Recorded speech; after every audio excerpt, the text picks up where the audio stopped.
Tu ne peux pas rester 20 ans, 25 ans ou 30 ans au même endroit et espérer devenir la meilleure version de toi-même.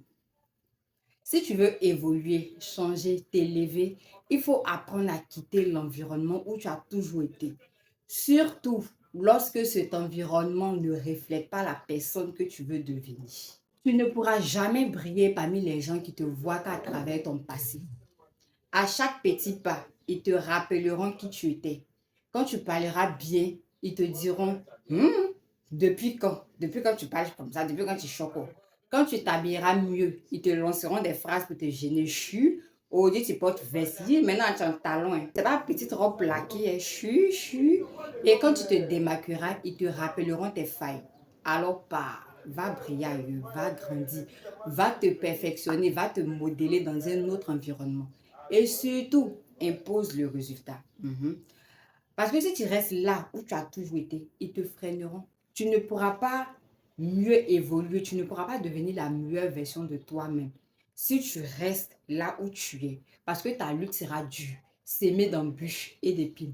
Monte dans le bus du changement, va vers les personnes qui incarnent déjà ce que tu veux devenir.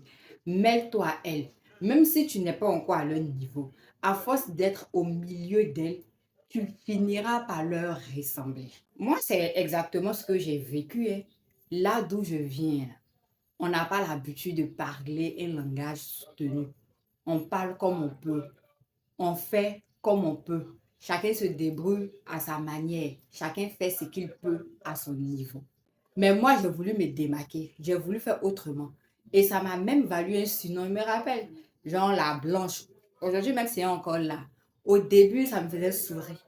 Mais ensuite, je me suis dit, si m'occidentaliser signifie savoir être, savoir vivre et savoir faire, alors appelez-moi la blanche. Il n'y a aucun problème. J'assume.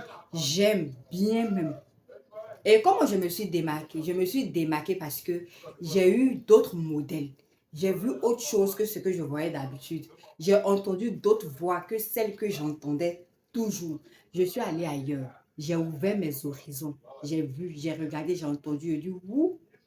Et tout ça, ça m'a permis de voir la vie d'une autre manière, de grandir, d'évoluer, de devenir une meilleure version de moi-même. Et aujourd'hui, ce livre-là, je suis nostalgique parce qu'il me rappelle que j'ai changé. J'ai changé parce que j'ai vu d'autres modèles, entendu d'autres voix, découvert d'autres façons de penser. Et aujourd'hui, je sais que le changement commence toujours par le courage de quitter un environnement qui ne nous élève plus. Et justement, c'est ce que ce livre enseigne. Évoluer, s'ouvrir, grandir encore et encore.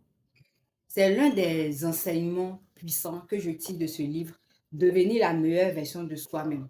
Comment devenir une personne à la hauteur de ses rêves, du docteur Serge Coucougnon. Devenir la meilleure version de soi-même, ce n'est pas un point qu'on atteint. C'est un exercice perpétuel, c'est un changement perpétuel. Et on devrait tous aspirer à cela. Il faudrait que chaque jour, on devienne une meilleure personne, une meilleure version de nous-mêmes. C'est un peu ce que j'avais envie de partager avec vous. J'espère que ça vous sera utile. Merci de liker, merci de partager. On se retrouve très prochainement pour un autre message. C'était moi, Dofi. Bisous. Bisous.